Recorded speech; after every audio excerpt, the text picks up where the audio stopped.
बिस्मिल्लाहिर्रहमानिर्रहीम। अस्सलाम वालेकुम। आप देख रहे हैं यूट्यूब चैनल आम सी बातें। फवाद चौधरी साहब को बयान देना महंगा पड़ गया।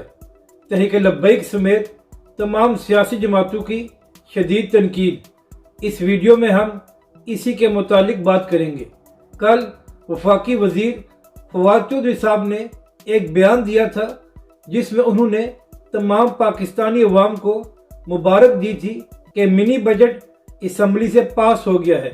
यह बयान देने की देर थी कि पाकिस्तानी अवाम ने सोशल मीडिया पर फवाद चौधरी साहब की अच्छी खासी इज्जत अफजाई की है। पाकिस्तानी अवाम ने फवाद चौधरी साहब से यह सवाल किया है कि आप किस बात की हमें मुबारक दे रहे हैं।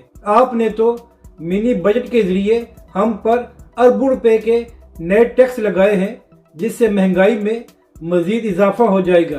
तो आप अवाम को इस बात की मुबारक दे रहे हैं कि आने वाले दिनों में मजीद महंगाई होगी। इसके अलावा तहरीक लब्बैक समेत तमाम सियासी जमातों ने भी फवाद चौधरी को तनकीद का निशाना बनाया है कि एक वफाकी वजीर ने पाकिस्तानी अवाम का मजाक उड़ाया है कि उनको मुबारक दी है कि आने वाले दिनों में मजीद महंगाई हो जाएगी।